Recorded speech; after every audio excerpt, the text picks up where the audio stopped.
The rain hammered the roof like it wanted inside as badly as the stranger did, lightning slicing the Seattle sky, while thunder shook my apartment windows. I had just kicked off my shoes after another 14-hour day at the engineering firm when the knock came. 3 firm raps that cut straight through the storm. Who would be out in this mess at 11 at night? My hand hovered on the deadbolt for half a second before curiosity won. The moment I pulled the door open, cold wind and water rushed in, and there he stood, drenched, dark hair plastered to his forehead, eyes locking onto mine with a recognition that hit me harder than any thunderclap. "David," he said, voice rough in the cold. "God, it really is you." I blinked, water dripping off his jacket onto my welcome mat, and the face clicked into place like a puzzle I'd tried to forget for 10 years. Tyler, college roommate, the guy who'd laughed at my terrible jokes, shared late-night study sessions, and then one drunken night had looked at me in a way that scared me so badly I'd shut down and never spoken to him again after graduation. Now he was here, shivering, backpack slung over one shoulder, looking like life had chewed him up and spit him out. "Tyler, what the hell?" I managed, stepping aside without thinking. He didn't wait for a second invitation. Inside, he peeled off his soaked jacket while I grabbed towels from the hall closet, my heart hammering louder than the rain. "Car broke down 2 blocks over," he explained, teeth chattering as he dried his face. "Phone died. No cash for a motel. Saw your address on LinkedIn last month. Figured if anyone still lived in Seattle, it'd be you. Sorry to show up like this." His smile was the same crooked one from freshman year, but tired now, older. I nodded, handing him dry clothes from my drawer, the ones that still smelled like my laundry detergent. While he changed in the bathroom, I stood in the kitchen pouring coffee, mind racing. Sarah was away on a business trip until Friday. The apartment felt too quiet, too empty. We sat at the small table, steam rising between us. Tyler told me he'd been in Chicago chasing freelance photography gigs, but a bad breakup and lost contract left him broke and driving west on a whim. "Needed a reset," he said quietly. Didn't expect the reset to include a dead alternator in the pouring rain. I laughed, the sound surprising me. For the first time in months, the apartment didn't feel hollow. We talked until 2 in the morning, work, old professors, how Seattle had changed. Every time our eyes met, I felt that old pull, the one I'd labeled bro stuff back then. When I finally showed him the couch with extra blankets, he grabbed my wrist lightly. "Thanks, David. Really, you didn't have to open the door." I shrugged it off, but lying in bed later, listening to the storm ease, I couldn't stop replaying the moment his fingers touched my skin. 10 years of marriage to Sarah, 10 years of telling myself I was straight, and one knock had cracked something open. Sleep didn't come easy. Word count, 998. Morning light filtered through the blinds, and I found Tyler already up, folding the blankets with military precision. "Coffee's ready," he called, sounding more like the old roommate than the drenched stranger from last night. We ate toast and eggs at the counter while he checked his phone for tow estimates. The number made him wince. $3,000 minimum. I'm screwed. Without thinking, I offer my spare room for a few days. Until you figure it out. No rent, just help with groceries. His gratitude was quiet but real, and something in his eyes made my chest tighten. The next 48 hours blurred into easy rhythm. Tyler helped me fix the leaky kitchen faucet, his hand steady on the wrench while I held the flashlight. We talked about everything and nothing, his ex who had cheated, my latest project deadline, how my parents still asked when Sarah and I would give them grandkids. Every casual mention of Sarah felt heavier now. Tyler never pushed, but when he laughed at my dumb jokes, the sound-filled spaces I hadn't noticed were empty. On the second evening, we ordered pizza and watched an old baseball game. Halfway through, he stretched, arm brushing mine on the couch, and neither of us moved away. Flashbacks kept hitting me at odd moments. College parties where Tyler danced with guys and I'd watch from the corner, telling myself the knot in my stomach was just envy of his confidence. The night he'd kissed me outside the dorm after too many beers, I'd pulled back, muttered something about being drunk, and avoided him for weeks. He never brought it up again, just packed his stuff after finals and left with a simple "take care, man." Now here he was, sleeping 10 feet away, and every quiet laugh made that old fear mix with something warmer, scarier. By Thursday, I caught myself staring while he shaved in the bathroom mirror, the steam curling around his shoulders. Sarah called that afternoon, voice bright from her Chicago conference. "Miss you, babe. Home tomorrow." I told her everything was fine, but my voice sounded off even to me. When I hung up, Tyler was watching from the doorway. "You okay?" he asked softly. I nodded too quickly. That night the rain returned, softer this time, and we stayed up talking until the city lights blurred outside the window. For the first time in years, I didn't feel like I was performing. I just felt seen. Word count, 1002. Sarah's flight landed on time, and I picked her up at Seattle-Tacoma with Tyler waiting back at the apartment. She hugged me tight in the arrivals hall, her perfume familiar and safe. "You look tired," she said, thumb brushing my cheek. "Work?" I nodded, swallowing the truth.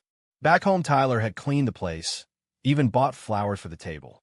Sarah's eyebrows rose when I introduced him as an old college friend crashing for a bit. "Nice to meet you," she said politely, but I caught the quick glance between us. The next week tested every boundary. Tyler found day labor at a local gallery hanging photos, coming home with paint on his hands and stories that made Sarah laugh despite herself. Dinners became 3 plates instead of 2. I started noticing how Tyler's gaze lingered when Sarah kissed my cheek goodnight, and how my own pulse jumped whenever he passed me in the narrow hallway. One evening, Sarah pulled me aside in the bedroom. "He seems nice, but how long is this really for?" I lied and said just until his car was fixed. Her worry line stayed. Inside, the conflict grew louder. I catch myself comparing the steady comfort of Sarah's hand in mine to the electric spark when Tyler accidentally brushed my arm reaching for the remote. Old college memories surfaced in dreams. Tyler's laugh, the way he'd looked at me that night outside the dorm. Waking up beside Sarah felt both right and painfully wrong. Tyler never said a word about it, but one night after Sarah went to bed, he sat on the couch and asked quietly, "You ever think about that night back in school?" My throat closed. I changed the subject, but the question hung between us like smoke. Work brought its own pressure. My boss mentioned a promotion that would mean more travel, more time away from home, away from the growing tension. That Friday, Sarah left for another short trip, and the apartment suddenly felt charged. Tyler and I ordered Thai food and talked until midnight. When he said good night, his hand rested on my shoulder a second longer than necessary. I lay awake wondering how long I could keep pretending the crack in my chest was nothing. Word count, 997. The misunderstanding started small. My best friend Mike dropped by unannounced on a Saturday, saw Tyler shirtless fixing the bike in the garage, and raised an eyebrow. "Old roommate, huh?" Later, over beers on the patio, Mike leaned in. "Dude, you sure this is smart? Sarah's been gone a lot lately. People talk." His tone carried something ugly I'd never heard before. I laughed it off, but the seed was planted. Tyler sensed a shift. "Your friend doesn't like me much," he said that night while we washed dishes. I tried to explain Mike's protectiveness, but the words felt hollow. The next day at work, a colleague pulled me aside. Someone had seen Tyler and me grabbing lunch and started rumors. "Just watching out for you, man. Marriage is hard enough." The whispers follow me into meetings. That evening, Tyler cooked stir-fry, and when he set the plate in front of me, his fingers grazed mine. I pulled away too fast. Hurt flashed across his face before he masked it. Sarah returned Sunday and noticed the chill immediately. "Everything okay with Tyler?" she asked while we folded laundry. I snapped that it was fine, then hated myself for the lie. That night, she cried in the bathroom, thinking I was stressed about work. I held her and felt like the worst person alive. Tyler stayed in his room, door closed. The apartment had never felt smaller. The breaking point came midweek. Mike texted a group chat I was in, saw D with some guy again. "Hope Sarah knows." Tyler saw the message over my shoulder and went very still. "I should go," he said quietly. I never meant to cause problems. I grabbed his arm before he could pack. "Don't. Please." The words came out raw. He searched my face, and for the first time, I didn't look away. The air between us thickened with everything unsaid. When Sarah walked in on us, standing that close, her expression told me the clock had just run out. Word count, 1004. Sarah's voice trembled when she asked me to sit down. Is there something you need to tell me? The living room felt like a courtroom. Tyler had gone for a walk to give us space. I stared at the engagement photos on the wall. Us smiling, young, certain. The words wouldn't come at first. Then they spilled out in a rush. The college night, the years of pushing feelings down. How Tyler's arrival had cracked the dam. Sarah listened, tears tracking down her cheeks. And when I finished, she whispered, I think I always knew something was missing. She didn't scream. She packed a bag for her sisters and said we'd talk when she was ready. The door closed behind her with a softness that hurt worse than slamming. Tyler returned to find me on the couch, head in my hands. He didn't offer empty comfort. He just sat beside me. I'll leave tomorrow, he said. I shook my head. Stay. This isn't your fault. But part of it was. My cowardice had hurt everyone. Work turned toxic. The promotion evaporated after the rumors reached HR. My parents called. Mike had checked in on me. Dad's voice was tight. We raised you better than this, son. Mom cried. I hung up shaking. That night, Tyler and I talked until dawn, really talked. He told me about every guy he dated while wondering why none felt like the one who got away. I admitted I'd measured every moment of my marriage against a feeling I'd refused to name. For the first time, I said the words out loud. I'm gay. The relief was staggering, followed immediately by terror of what came next. Tyler found a cheap studio across town, but promised to stay in touch. Watching him carry his backpack to the Uber felt like losing part of myself. Sarah filed for separation papers the following week. Friends I thought were solid faded. I sat in the empty apartment and realized the life I'd built was never really mine. The sacrifice tasted bitter, but underneath it something new was waking up. Word count, 999. 6 months later, the leaves in Seattle had turned gold.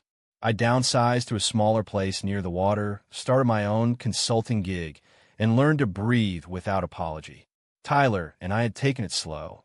Coffee dates that turned into long walks, then weekend hikes where words weren't even necessary. No pressure, just presence. One crisp Saturday, we drove to Discovery Park and stood at the lookout, city skyline, sparkling in the distance. He turned to me, wind ruffling his hair, and said simply, I'm proud of you. That afternoon, under the bright sun, I kissed him for the first time since college. Really kissed him, no fear, no denial. His hands cupped my face like I was something precious. We laughed when we broke apart, foreheads touching, the kind of laugh that comes after surviving a storm. My parents were still distant, but Mom had started texting again. Sarah and I had coffee last month. She was dating someone new and genuinely happy for me. Mike sent a short apology message I hadn't answered yet. Healing wasn't linear, but it was happening. Tyler moved his last box into my place last week. We don't have all the answers, but we have each other and the courage to keep choosing honesty. Standing on a balcony tonight, watching the city lights, I thought about that rainy night and the stranger at my door. One decision had cost me the life I knew and given me the life I was meant for. True or false? Sometimes the bravest thing a man can do is open the door when a stranger knocks in the middle of the storm.